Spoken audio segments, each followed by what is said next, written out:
할렐루야, 반갑습니다. TBC 성경 공부 오늘 드디어 4학기 종강이 되겠습니다. 참 세월이 빠릅니다. 벌써 이렇게 이번 학기도 종강하고 이번 시간에는 마가복음 두 번째 순환을 당하시는 예수님이라는 주제로 같이 공부하고자 합니다. 서론 부분을 같이 낭독하십시다. 같이 읽어봅니다.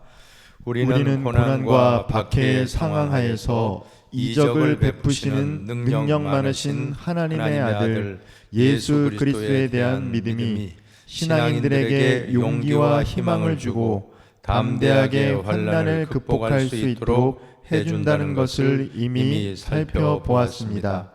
이제 본가에서는 마가복음의 후반부 곧 순환을 당하시는 예수 그리스도에 대해 보다 자세히 살펴보겠습니다. 순환의 책이라고 이름 붙일 수 있는 마가복음의 후반부도 전반부와 유사하게 순환과 죽음에 대한 예언으로 시작됩니다. 가이사랴 빌립보에서의 예수 그리스도의 순환과 부활 예언은 마가복음의 후반부 전체의 성격을 규정해 줍니다. 순환 예고에 바로 잇따라 변화산에서의 하늘 음성이 세례 받으실 때와 같이 하나님의 아들이신 예수를 선포하게 됨으로써 순환 예고는 반드시 이루어질 하나님의 뜻이 됩니다. 이어서 예수께서 당하신 온갖 고난이 서술되는데 이 또한 이 사람은 진실로 하나님의 아들이었도다라는 로마 백부장의 고백으로 절정을 이룹니다. 자, 생각을 여는 질문도 같이 읽어봅시다. 첫 번째, 자신들의 교권을 지키기 위해 예수님을 죽이고자 한 유대 종교 지도자들과 자신의 정치적 기반을 유지하고자 유대 백성들에게 비열하게 야합한 빌라도처럼 우리가 가지고 있는 보잘것없는 기득권을 고수하고자 거짓으로 진리를 악으로 선을 어둠으로 빛을 가로막지는 않았습니까? 한번 스스로 자문자답해 보시기를 바랍니다. 두 번째도 한번 읽어보실까요? 왜 하나님의 아들이신 예수님께서는 죄 없이 고난을 당해야 했습니까? 이번 과에서 같이 묵상해 보도록 하겠습니다. 용어의 해설입니다. 첫 번째, 불로서 소금 치듯이라고 나오는데, 불은 불순물을 태우는 역할을 하고 소금은 부패를 막는 역할을 하는 것입니다. 이 말씀은 천국에 들어가기 위해서는 반드시 정화의 과정을 거쳐야 한다는 것을 의미합니다. 또 두 번째, 렙돈을 보시기 바랍니다. 렙돈이 무엇입니까? 작은이라는 뜻으로 중량이 한 1.7g 밖에 되지 않는 아주 정말 손톱만한 그런 크기의 화폐입니다. 가장 작은 동전의 단위가 바로 렙돈이라고 보시면 됩니다. 두 렙돈은 한 데나리온의 약 81분의 1 정도의 적은 액수입니다. 예수님께서 정말 가난한 과부의 두 렙돈이 매우 참 가장 크게 드렸다라고 했지만 사실은 가장 작은 가치입니다. 동전 두 닙입니다. 얼마가 될까요? 아마 100원짜리 동전 두 개쯤 될까요? 그 정도밖에 되지 않는 정말로 미약한 액수의 돈인데, 그러나 예수님은 저 여인이, 저 과부가 오늘 가장 큰 헌금을 했다라고 칭찬하셨습니다. 왜 그럴까요? 부자는 넉넉한 중에 드렸지만 과부에게는 그것이 한 끼 식사를 하지 않고 하나님께 드렸다라고 하는 것입니다. 세 번째, 공예입니다. 히라버로는 헬라어로 수네드리온인데 보통 사네드린 공예라고 알려지고 있습니다. 이것은 유대의 통치기구를 가리키는 말인데, 이 공예는 71명의 회원으로 구성이 되어 있고 대제사장이 이 기구의 공식적인 의장이 되었던 것입니다. 예수님 당시에는 대제사장 가야바가 바로 산헤드린 공회의 의장을 맡아서 예수님 십자가에 못 박게 하는데 결정적인 역할을 했습니다. 이 기구는 생사를 좌우할 권리를 가진 최고의 법정이었지만 사형을 시키는 권한은 없었던 것으로 보입니다. 사형은 로마 당국의 허락을 받아야 했던 것입니다. 그래서 예수님이 왜 가야바의 법정에서 왜 빌라도의 법정으로 옮겨가야 됐습니까? 최종 십자가를 결정할 수 있는 집행권은 당시 로마의 총독인 빌라도에게 있었다라고 하는 것을 볼 때에 우리는 충분히 아실 수 있을 것입니다. 이제 시대적인 배경을 보십시다. 예수님의 순환은 예수 그리스도께서 십자가에 달려 죽기 마지막 한 주간 동안에 있었던 것으로 기록되어 있습니다. 그때는 아마도 주 30년경으로 추측할 수가 있습니다. 이 즈음에 유대 땅에는 로마의 정치적 압제로부터 벗어나려는 저항운동도 많이 일어났는데 그 중에 한 사람 바로 바라바입니다. 바라바는 그러한 저항운동을 하다가 밀란 중에 살인하고 체포된 사람이라. 그러한 저항운동가들이 여기저기서 많이 나타나고 있었습니다. 로마 총독의 중요 임무 가운데 하나가 이러한 밀란을 저지하고 사회적인 안정을 꾀하는 것이 주 임무인데, 이러한 때에 유대 종교 지도자들이 예수님을 빌라도의 손에 의해서 제거하려고 했고, 또 이 계획에 의해 예수님께서는 참 억울하게 체포되고 신문받고 처형당하는 이러한 일을 당하신 것입니다. 그 당시에 당일에 빌라도와 헤롯이 친구가 되었다라고 이렇게 참 그런 말씀이 나옵니다. 짝짝꿍이 되어서 유대 지도자들과 로마의 총독이 짝짝꿍하여 서로 기득권을 지키고 서로의 목적을 이루기 위해서 예수님을 희생양으로 삼아서 예수님을, 죄 없는 예수님을 십자가로 내몰고 만 것입니다. 순환과 부활의 마지막 일주일을 보십시오. 주일은 무엇을 했습니까? 예루살렘 성에 입성하시고 호산나 찬송 받으며 나귀 새끼를 타고 입성했고, 그 다음날 월요일은 무화과 나무를 저주하셨고 성전을 깨끗하게 청소하셨습니다. 정화하셨습니다.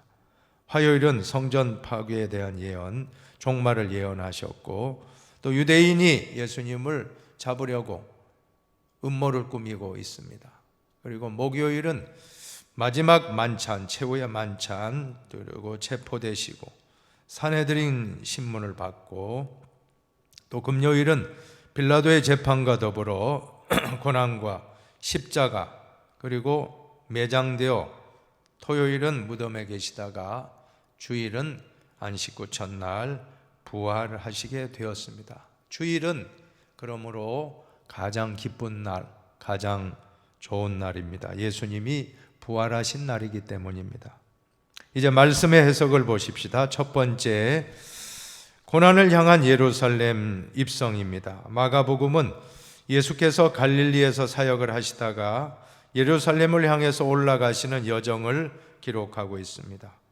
이런 여정 속에서 예수님은 3번씩이나 순환을 예고하십니다.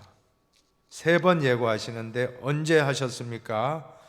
첫 번째는 베드로의 신앙 고백 직후에 주는 그리스도시요 살아계신 하나님의 아들이시니다 고백했을 때, 십자가를 지고 인자가 십자가에 매달려 죽고 3일 만에 살아나리라 했을 때 베드로가 극구 말립니다. 주님, 절대 그렇게 하시면 안 됩니다. 그때 뭐라고 하십니까? 사탄아, 내 뒤로 물러가라.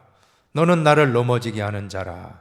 네가 하나님의 일을 생각하지 아니하고 사람의 일을 생각하는도다. 그러면서 누구든지 나를 따라오려거든 자기를 부인하고 자기 십자가를 지고 나를 따르라 라고 말씀하신 것입니다. 자, 이것을 구체적으로 보시면 세 구절로 된 하나의 노래처럼 짝을 이룬다고 볼 수 있는데, 첫 번째 순환 예고에서 제자직과 십자가의 고난에 밀접한 연관성을 강조하시는 것입니다. 누구든지 나를 따라오려거든 자기를 부인하고, 한번 같이 읽어봅시다. 누구든지 나를 따라오려거든 자기를 부인하고 자기 십자가를 지고 나를 따를 것이니라. 아멘. 예, 바로 마가복음 8장 34절입니다. 즉, 이 십자가는 제자직과는 밀접하다. 십자가를 지는 것이 제자이다. 십자가를 부인하는 것은 제자가 아니다. 자, 두 번째 순환 예고를 보시면 바로 이러한 누가 크냐는 그런 논쟁이 벌어졌는데, 그러나 예수님은 뭐라고 하십니까? 누구든지 첫째가 되고자 하면, 뭐라고 말씀하셨죠? 한번 같이 읽어보세요. 누구든지 첫째가 되고자 하면 무사람의 끝이 되며 무사람을 섬기는 자가 되어야 하리라 하시고. 바로 그것입니다. 누구든지 첫째가 되고자 하면 끝이 되어야 된다. 즉, 예수님을 따르는 길은 결코 영광의 길이 아니다라고 하는 것입니다. 고난의 길이지 영광의 길이 아니다 하는 것을 강조하십니다. 그리고 또한 세 번째 순환 예고를 하신다면은 섬김에 대한 말씀을 강조하십니다. 마가복음 10장 45절 한번 보실까요? 같이 한번 읽어봅시다. 누구든지 인자가 온 것은 섬김을 받으려 함이 아니라 도리어 섬기려 하고 자기 목숨을 많은 사람의 대속물로 주려 함이니라.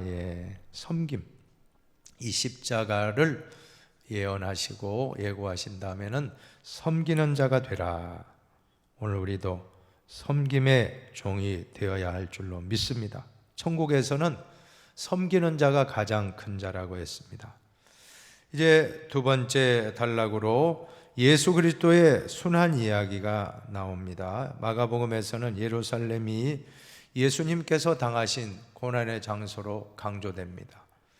예수님의 예루살렘 성 입성은 곧 그의 고난의 시작을 의미하는 것이었습니다. 예루살렘에서 벌어지는 예수님의 순환의 주요 사건들은 다음과 같습니다. 첫 번째, 배반입니다. 배반. 유다가 예수님을 배반한 이유에 대해서는 몇 가지 설이 있는데, 첫 번째로는 정치적인 메시아를 기대했지만 그 기대가 어긋났다라고 하는 것, 즉 잘못된 메시아관입니다. 두 번째로는 돈에 대한 탐욕. 요한복음에 보면 이 가룟 유다가 돈꾀를 맡았고 슬쩍슬쩍 도둑질을 했다라고 기록하고 있기 때문에 가룟 유다가 바로 그런 탐심 때문에 예수를 팔아먹었다. 또 세 번째로는 사탄에게 사로잡혔다. 이것도 맞습니다. 요한복음 13장 2절에 보면 마귀가 유다의 마음에 예수를 팔려는 생각을 넣었더라라고 말씀하니 이 세 가지가 아마 종합적으로 작용하여 가룟 유다가 예수님을 팔게 되었던 것입니다. 마가에게 있어서 중요한 점은 누구에 의해서 배반당했느냐 하는 것보다 예수님의 제자들 중 한 사람에 의해 예수님은 배반당하고 고난을 당하게 되었다는 것을 강조하는 것입니다. 마가는 유다의 배반 이야기를 통해서 지금 자신이 처한 교회 공동체에서도 고난의 상황 가운데서 저러한 가룟 유다 같은 배신자가 되지 말라 하는 그런 의도로 강조하며 기록했다라고 하는 것입니다. 단테의 신곡에 보면 지옥이 9층으로 되어 있는데 제일 밑바닥 아래 지하 9층에 고통받는 두 사람이 나오는데 바로 가룟 유다와 브루투스입니다. 가룟 유다 누굽니까? 오늘 성경에 나오는 예수님을 배반한 가룟 유다. 브루투스는 시저라고 하는 로마의 영웅, 로마의 대단한 장군 아닙니까? 이 시저를 배신한 사람이 바로 브루투스입니다. 공통점은 배신자, 이 배신자가 지옥에서도 가장 밑바닥에 고통당한다는 겁니다. 거기서 마귀가 이빨로 이 사람들을 깨물어 가지고 그 통증 때문에 부르짖는 소리가 진동한다라고 하는 것이 단테의 신곡에 보면 작가의 상상력으로 그렇게 기록하고 있습니다. 무엇을 의미합니까? 배신자는 되지 말라는 것입니다. 단테도 그렇고 오늘 마가 공동체에 속한 모든 사람들, 또 우리 지금 현대 크리스찬들 절대 예수를 배신하면 안 되겠습니다. 끝까지 따라가시기를 바랍니다. 그 다음에는 체포입니다. 예수님께서 체포된 장소는 겟세마네, 곧 예수님께서 기도하셨던 곳이었는데 이것은 동산이라고 하는데 마운틴, 산이 아니고 가든입니다. 정원에 가깝습니다. 그곳에서 제자들도 함께 기도하기를 원하여 베드로, 야고보, 요한을 데리고 갔지만 제자들은 굴굴 깊은 잠에 빠져들고 예수님은 마음은 원이로되 육신이 약하도다. 시험에 들지 않게 깨어 기도하라 라고 경고하셨습니다. 그때 예수님이 기도를 마쳤을 때 어떻게 됐습니까? 가룟 유다라는 배신자가 와서는 군호를 짜고 내가 입 맞추는 사람이 예수님이니까 잡으시오. 은30에 예수를 넘깁니다. 이 당시에 잠자다가 깨어난 베드로가 칼을 뽑아서 그 대제사장의 하수인들을 향하여 칼을 휘두르는데 귀를 잘랐다라고 기록하고 있습니다. 대제사장의 하인의 말고의 귀를 떨어뜨렸다. 그때 예수님이 침을 발라 그 귀를 붙여주면서 칼을 칼집에 꽂고 참으라, 이것까지도 참으라 라고 말씀을 하시고 말고의 귀를 고쳐주시는 기적을 베풀어 주셨던 것입니다. 자, 그 다음에는 베드로의 부인입니다. 베드로의 부인은 마가복음에서는 베드로가 예수님을 부인한 이야기가 예수님께서 신문당하는 이야기와 밀접하게 연관되어 소개되고 있다는 것이 특징입니다. 다시 말씀드리면 예수님은 안에서 신문을 당하고 계십니다. 베드로는 밖에서 예수님을 모른다라고 부인하고 있습니다. 두 장면이 대조적이죠. 예수님은 신문 받으면서 네가 메시아냐, 네가 그리스도냐 물었을 때 그렇다, 바로 내가 그다. 그러나 밖에 있는 베드로는 너도 예수의 제자이지? 아니다, 나는 모른다, 나는 예수 모른다라고 부인하는 것이 너무나도 대조적입니다. 마가가 이 두 이야기를 서로 밀접히 연결시켜 소개하고 있는 이유가 무엇이겠습니까? 당시 예수님처럼 끌려가 신문을 당하게 될 많은 기독교인들을 염두에 두었다라고 하는 것입니다. 너희가 끌려가 신문당할 때 너희는 베드로처럼 비겁하게 자신의 정체를 부인하는 자들이 되지 말고 오히려 예수님처럼 담대하게 자신의 정체를 고백하는 자들이 되라는 교훈을 주기 위한 것이라는 것입니다. 이제 신문입니다. 신문은 예수님은 체포된 이후에 사내들인 공회 앞에서 또 그리고 빌라도 법정에서 신문을 받게 됩니다. 빌라도는 대제사장들이 시기로 예수님을 넘겨준 줄 알았다고 했음에도 무리에게 만족을 주고자 십자가형을 언도하게 되고 마는 것입니다. 참 빌라도 비겁한 사람이에요. 죄 없는 거 알면서도 자꾸 소동이 일어나니까 잠잠케 하고 짝짝꿍이 됐다 그랬잖아요. 당일에 유대 종교 지도자들과 헤롯이 하나가 된 겁니다. 짝짝꿍이 되어서는 예수님을 죽이는 일에 동참한 것입니다. 그리고는 대야를 가져오라, 물을 붓고 거기에다 손을 씻으면서 나는 죄가 없다, 너희들이 죄를 담당하라. 얼마나 비겁합니까? 이로 인해서 빌라도는 비겁한 재판관의 대명사가 된 것입니다. 오늘도 우리가 사도신경을 암송할 때 어떻게 했습니까? 본디오 빌라도에게 고난을 받아 십자가에 못 박혀 죽으시고, 빌라도는 오고 오는 세대 모든 신자들에 의해서 정말 예수님을 십자가에 못 박게 한 사람으로, 불명예스러운 사람으로 낙인 찍히고 말았던 것입니다. 이제 처형입니다. 처형. 예수님께서는 제자로부터 배반당하고 부인당하고 백성들로부터도 십자가에 못 박게 하소서라고 버림을 받은 채 로마 군인들과 대제사장들과 지나가는 행인들의 조롱 가운데서 십자가형의 참 처형을 받고 있는 것입니다.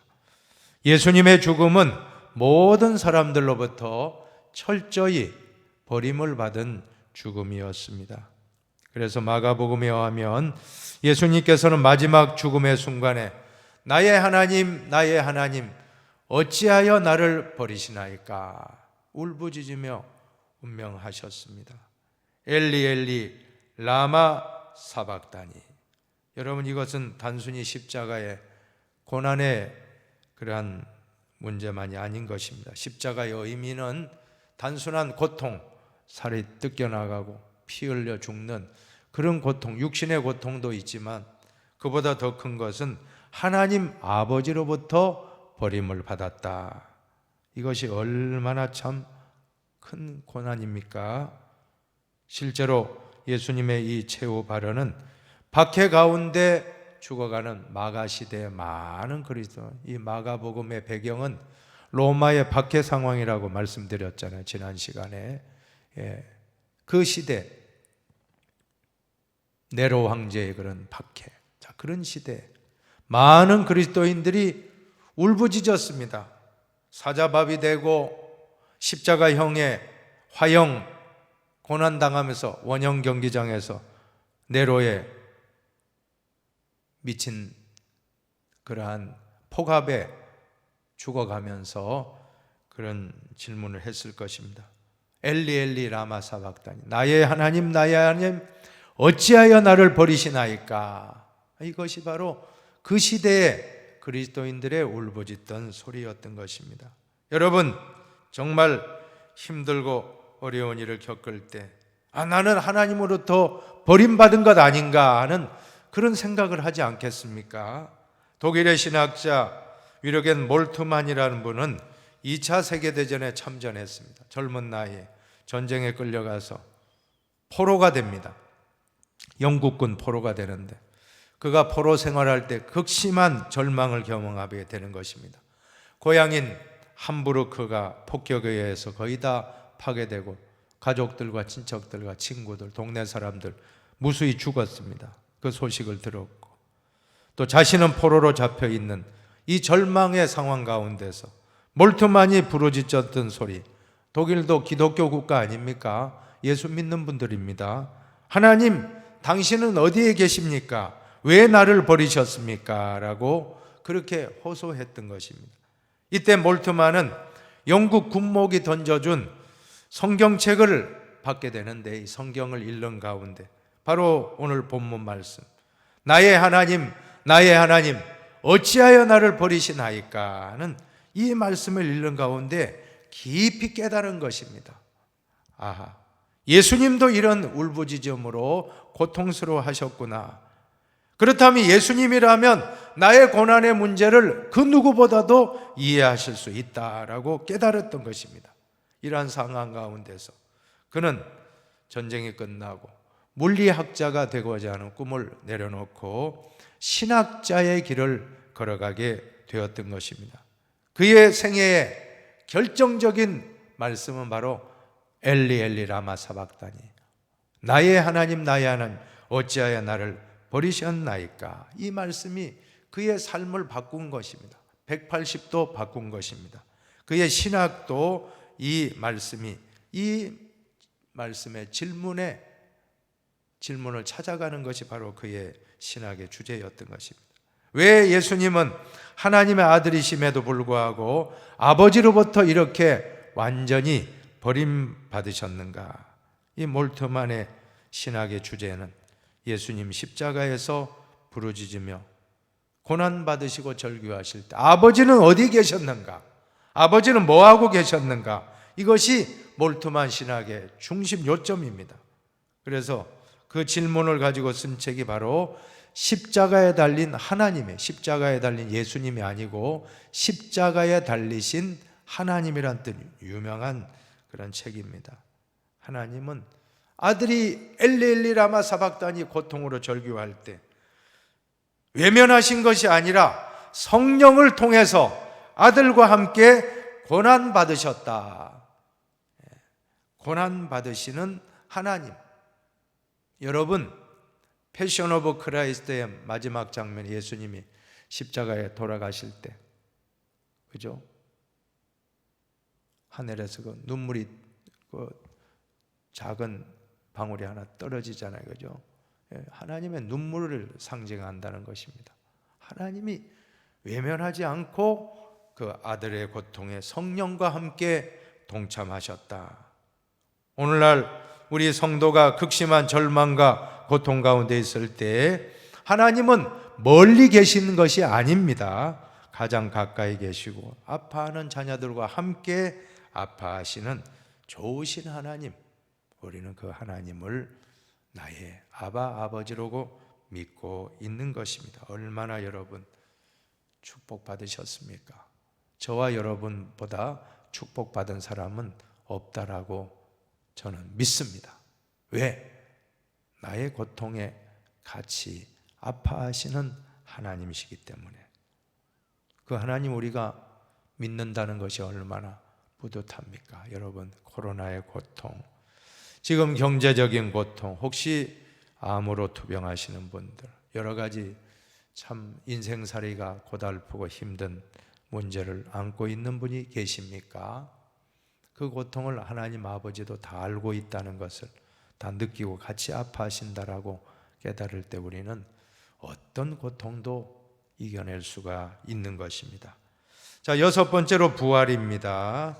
안식 후 첫날 곧 처형 이후 제3일에 여인들이 예수의 몸에 향유를 바르려고 예수님의 무덤을 찾았지만 무덤은 텅 비어 있었던 것입니다. 왜 그래요? 천사의 말을 보십시오. 그가 살아나셨고 여기 계시지 아니하니라. 천사가 바로 여인들에게 전해준 메시지 핵심은 부활의 첫 소식이었던 것입니다. 여러분, 기독교는 빈 무덤의 종교입니다. 불교의 석가도 불태워서 사리가 남아있다고 하잖아요. 사리가 보존되고 있고, 마호메트도 다 무덤이 있습니다. 메카에, 사우디아라비아의 메카라는 곳에 무덤이 있습니다. 또 공자도 무덤이 중국에 지금도 남아 있습니다. 그런데 예수님은 무덤이 없다라고 하는 것입니다. 왜 그래요? 부활을 하셨기 때문에. 그는 부활하셔서 갈릴리로 가서 제자들에게 부활의 몸을 보이신 후에 하늘로 올려지사 하나님 우편에 앉으셨다라고 기록하고 있습니다. 여러분, 믿으시기 바랍니다. 부활을 믿어야 합니다. 부활 때문에 우리는 십자가가 더 빛나는 거예요. 만약에 십자가로 33세의 젊은 청년이 억울하게 참 아주 훌륭한 분인데 당시에 부조리를 고발하고 하다가 그만 십자가형에 억울하게 죽고 말았다. 그 정신을 우리가 배우자. 이 정도가 아닙니다. 예수님은 그런 분이 아니에요. 예수님이 부활하셨기 때문에 십자가의 고난이 더 가치가 있고 부활하셨기 때문에 우리는 온전한 구원을 받게 되는 것입니다. 죄사함과 또한 죽음의 권세를 이긴 것입니다. 죄의 삭은 사망이라고 했는데 죄와 죽음을 온전히 승리한 사건이 바로 십자가와 부활 사건인데 우리가 믿는 예수님이 그 모든 부활을 통하여 우리의 죽음의 문제를 해결해 주셨다는 걸 볼 때 우리는 얼마나 감사합니까? 오늘 이 시간 한 번도 부활을 의심하지 마시고 부활을 그대로 믿으시기를 축복합니다. 이제 신학적인 의미입니다. 신학적인 의미 한번 같이 읽어보십시다. 같이 한번 읽어봅니다. 끝이 아닌 시작으로서의 고난. 유대교의 핍박을 받고 있던 마태 공동체, 반유대적 바리새적 음색, 예수님과 제자 공동체를 크게 부각시킴. 예, 무슨 뜻이냐 하면 끝이 아니라 시작이라는 것입니다. 이 고난이 시작입니다. 끝이 아닙니다. 이제는 천국의 문을 여는 시작, 부활의 문을 여는 시작입니다. 당시 마태 공동체, 지금 우리가 마가복음을 읽고 있는데 마태복음은 유대교의 핍박을 받고 있던 마태 공동체, 다르다는 거예요. 마가복음은 바로 로마의 핍박을 받고 있고 마태 공동체는 유대교의 핍박을 받고 있었던 당시의 모습입니다. 그래서 반유대적이고 아주 참 바리새인을 얼마나 예수님이 회칠한 무덤아, 뭐라고 그러셨어요? 독사의 새끼들아, 독사의 자식들아, 회칠한 무덤아, 외식하는 바리새인이여. 그리고 이 마태복음에 보면 화 있을진저, 화 있을진저, 이렇게 참 신랄하게 많이 유대인들 반유대적이고 반바리새적인 톤으로 말씀을 이렇게 강조하는 것이 마태복음이에요. 왜 그럴까요? 당시 마태복음이 쓰여질 때 유대교로부터 큰 핍박을 받고 있다 보니까 거기에 마태 공동체에는 그러한 면을 강조할 수밖에 없었던 것입니다. 그리고 로마의 이제 무차별적인 침략과 살인 그리고 핍박 속에서 살아야 했던 마가 공동, 좀 다르죠. 마가복음이 기록될 때와 또 마태복음이 기록될 때는 좀 차이점이 있습니다. 여기는 반로마적 톤을 가지고 고통받는 그리스도인의 고난을 위로할 목적으로 기록했다라고 하는 것입니다. 여러분, 로마로부터 큰 핍박을 받고 있을 때, 그때 고통받는 그리스도인들을 위로하고 희망을 주기 위해서 앞으로 올 하나님 나라를 선포하는 것입니다. 하나님 나라가 이제 우리 앞에 있다. 현재는 고난밖에 없기 때문에 현재보다는 미래를 보게끔 하는 것입니다. 그럼 누가 공동체는 어떻습니까? 누가복음은 또 현재를 강조해요.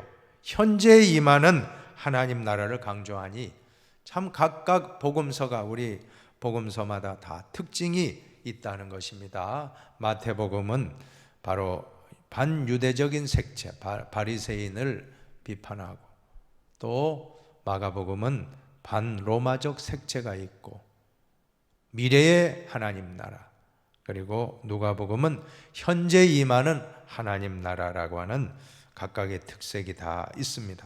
그래서 마가복음의 메시지는 예루살렘의 멸망, 예수님의 십자가에서의 죽음, 그리스도인들이 겪어야 하는 고난이 끝이 아니라는 것입니다. 오고 있는 하나님 나라의 시작이요, 표적이라고 하면서 종말론적 신앙과 소망을 심어주는 목적으로 기록한 것입니다. 지금 고난을 당하지만 고난이 끝이 아닙니다.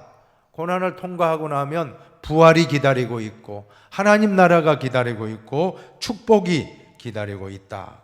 지금 이 고난이 하나님 나라의 시작이다. 이것이 바로 얼마나 큰 소망을 던져주겠습니까? 자, 두 번째 신학적인 의미입니다.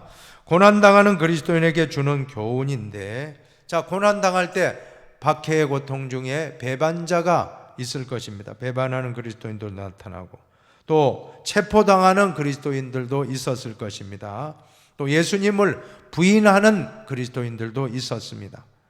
또 처형당하는 그리스도인들도 있었습니다. 또 예수님께서 죽은 후 부활했듯이 그리스도인들도 죽은 후 부활할 것이다. 그러므로 마가는 예수님에게 있어서 마찬가지로 그리스도인들에게도 뭘 말합니까? 죽음과 무덤은 마지막이 아니라는 것입니다. 죽음과 무덤이 마지막이 아니라 그 너머에 부활과 생명에 이르는 시작임을 자막을 좀 띄워 주십시오. 한번 같이 한번 읽어봅시다. 마가는 예수님에게 있어서와 마찬가지로 그리스도인들에게도 죽음과 무덤은 마지막이 아니라 그 너머의 부활과 생명에 이르는 시작임을 설교하고 있는 것이다. 이 그리스도인들의 죽음과 무덤이 마지막이 아니 끝이 아니라 부활과 생명에 이르는 시작이다. 얼마나 희망적입니까? 이것이 바로 마가복음에 기록한 목적이 되는 것입니다. 이제 성찰과 나눔을 읽고 우리가 정리를 한번 해보십시다. 첫 번째 같이 한번 읽어봅니다. 베드로는 처음부터 예수님을 부인하고자 하지는 않았을 것이다. 다른 제자들은 다 뿔뿔이 흩어졌지만 그래도 베드로는 신문당하시는 예수님을 멀리서나마 지켜보았다는 데서 베드로의 진심을 어느 정도 알 수 있다. 그러나 그것은 너무나도 쉽게 무너지고 말았다. 순간적으로 엄습하는 공포감에 질린 나머지 그는 3번씩이나 예수 그리스도를 부인하고 말았던 것이다. 예수님을 따르면서 얻어지는 영광만 바라보고 고난을 생각하지 않을 때 이와 같은 상태에 빠지기 쉬운 것이다. 우리가 지금 참 현대 신학의 문제가 뭡니까? 번영 신학. 고난 십자가를 자꾸 부인하고 번영하고 성공하고 출세하고 잘되고 그저 축복받고 세상적으로 돈 잘 벌고 연봉 많이 받고 좋은 집에 살고 이런 쪽으로만 너무 치중하게 될 때 이것이 기복신앙, 과거에는 기복신앙이라고 요즘엔 또 번영신학, 영광의 신학이라 그래요. 여러분 십자가의 신학 없이 고난을 무시하고 영광만 강조하면 어떻게 됩니까? 그러면 교회 다니다가 고난을 당하면 그냥 무너지는 거예요. 예수 믿어도 소용없다. 이렇게 생각한다는 겁니다. 잘못된 신앙관을 가지면 무너지는 것입니다. 잘못된 메시아관을 가졌던 가룟 유다가 제자들이 넘어졌던 것처럼 우리도 그렇게 될 수 있다라고 하는 것입니다. 자, 그런데 이 고난이 얼마나 중요합니까? 이 고난을 통해서 우리는 영광으로 나아간다는 것입니다. 고난 없이 우리 기독교의 진리는 십자가 없이 영광 없다는 것입니다. 고난의 신학, 십자가의 신학, 하나님이 이 고난 속에서 함께 아파하신다라고 하는 것을 기억하시고 영광의 신학에 빠지지 말고 고난의 신학을 다시 우리는 묵상해야 될 때라고 저는 믿습니다. 우리 모두가 잘못된 그러한 신앙관을 내려놓고 기독교는 십자가를 부인하면 기독교가 아닙니다. 십자가를 지고 따라가라. 고난이 있고 영광이 있다. 고난이 있고 부활이 있다. 고난이 있고 하나님 나라가 있다. 철로 역정을 통해서도 크리스찬이 수많은 고난을 통과하잖아요. 고난을 통과하고 결국에는 하나님 나라에 이르게 되는 것처럼 우리 신앙인도 다 그렇습니다. 살아가는 것 다 고난입니다. 그러나 고난이 유익이라고 하는 것이 기독교 신앙의 가장 위대한 것입니다. 남묘호랑개교라든지 어떠한 세상의 무슨 무속 종교 또 세상에 그런 점치는데 거기에 십자가가 있습니까? 지 한 몸 잘 살고 잘 먹고 어떻게 하면 될까요? 그런 거 아닙니까? 그거는 신앙이 아닙니다. 신앙은 고난을 통과하여 더 하나님의 영광으로 나아가는 것이 기독교의 진리입니다. 십자가를 부인하는 것은 하나님의 뜻이 아닙니다. 우리 모두 영광만 바라보지 마시고 고난을 통과하여 영광에 이르는 진정한 복음을 여러분들 마음에 새기고 나아가시기를 바랍니다. 자, 두 번째 같이 한번 또 읽어봅시다. 예수님께서는 앞에 놓인 십자가를 깊이 생각하실 때에 제자들은 서로 누가 더 높은가를 따지고 있었다. 그때 예수님께서는 지극히 작은 자라도 섬겨야 하는 것이 제자의 도리임을 가르쳐 주셨다. 참 안타까워요. 예수님은 십자가지로 예루살렘에 가는데 예루살렘에 가는 도중에 길가에서 서로 누가 높으냐, 누가 더 크냐 하고 이런 참 논쟁을 벌일 때 예수님 뭐라고 하십니까?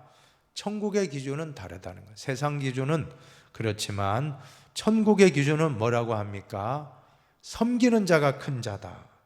한번 따라 합시다. 섬기는 자가 큰 자입니다. 섬기는 자가 큰 자입니다. 그렇습니다. 누가 더 섬기느냐?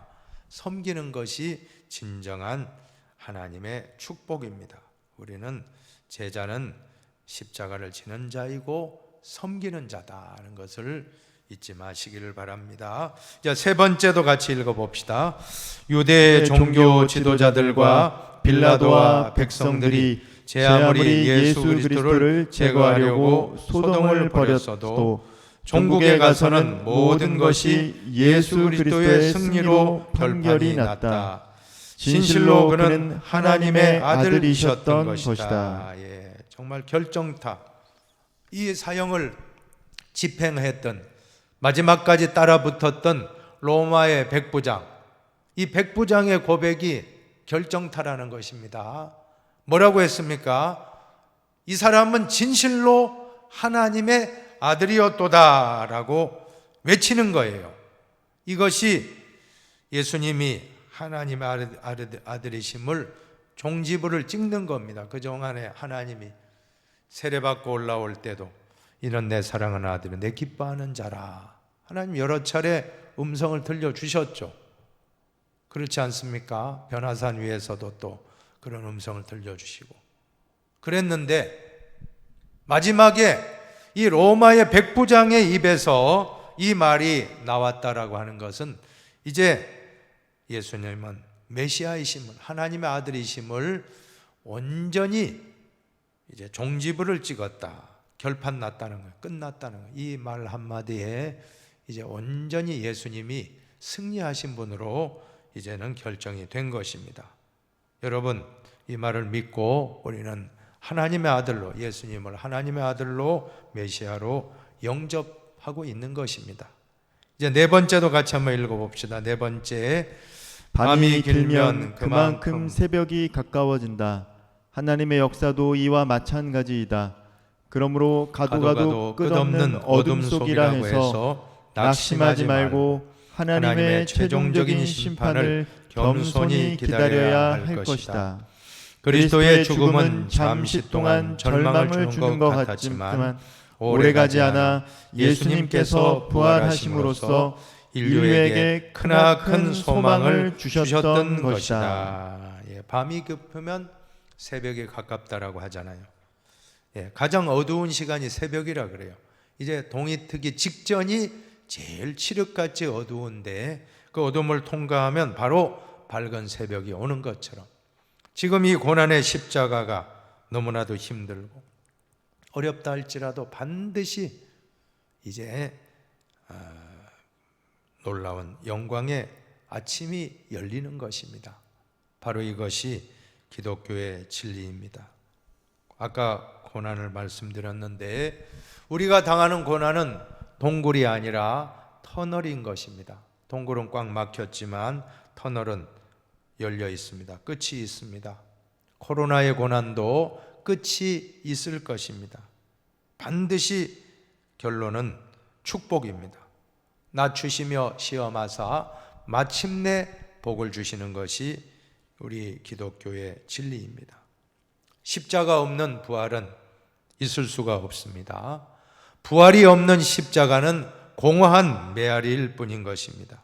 부활이 없다면 십자가는 완전히 패배자입니다. 루저라고 하잖아요. 영어로 루저, 패배자가 되고 만 것입니다. 그러나 십자가 뒤에 부활의 영광이 있기에 우리는 어떠한 고난도 기쁨으로 통과할 수가 있습니다. 우리가 지금 당하고 있는 모든 고난 잘 통과하시고 부활의 아침이 왔던 것처럼 영광스러운 날이 오게 될 줄로 믿습니다. 우리 모두 이 고난을 잘 통과하고 끝까지 예수님을 십자가로 따라감으로써 부활의 영광의 아침을 경험하는 저와 여러분이 되시기를 주님의 이름으로 축원합니다. 기도하겠습니다. 하나님 아버지 감사합니다. 오늘 이 시간 드디어 4학기 종강을 하고 이제 또 방학을 맞이하고자 하는 가운데 있습니다. 그동안에 주님 TBC 성경 공부를 이렇게 참 많이 공부를 해왔습니다. 이제 하나님 신약 성경을 마가복음까지 마치고 내년도에 또 누가복음부터 요한계시록까지 내년 1년이면 다 이제 3년간 TBC가 완성이 될 줄로 저는 믿습니다. 아버지요, 우리 성도님들 한 분 한 분 방학 기간에도 나태하지 않도록 붙잡아 주시고 그동안에 배운 TBC를 한 번 더 복습하고 이제 새해 기쁜 마음으로 다시 5학기 개강할 때 기쁨으로 성경 공부를 더 열심히 할 수 있도록 꼭 붙잡아 주시옵소서. 아버지께 모든 영광 돌려드리오며 길이요 진리요 생명 되시는 예수님의 이름으로 축복 기도하옵나이다. 아멘. 예, 이제 4학기를 종강하겠습니다. 내년도 3월달 5학기 때 개강하면 누가복음도 역시 3시간이더라고요. 1강, 2강, 3. 누가복음 1강을 시작으로 해서 아마도 2023년도에는 계시록까지 요한계시록까지 잘 마칠 것 같습니다. 이제 1년 남은 기간 동안 또 TBC 공부가 잘 유종의미를 거둘 수 있도록 기도 많이 해주시고 방학 기간에도 이제 끝났다라고 공부를 쉬지 마시고 한번 홈페이지에 보면 쭉 자료가 다 있습니다. 한 번씩 들어가셔서 또 한번 새롭게 또 듣고 되새기면 우리 신앙이 더 성숙하고 더 폭넓고 더 아름다운 신앙의 모습이 되리라고 저는 믿습니다. 4학기 잘 협조해 주신 여러분들 진심으로 감사드리고 내년에 5학기 때 개강하여 또 뵙도록 하겠습니다. 그동안 수고 많으셨습니다. 할렐루야.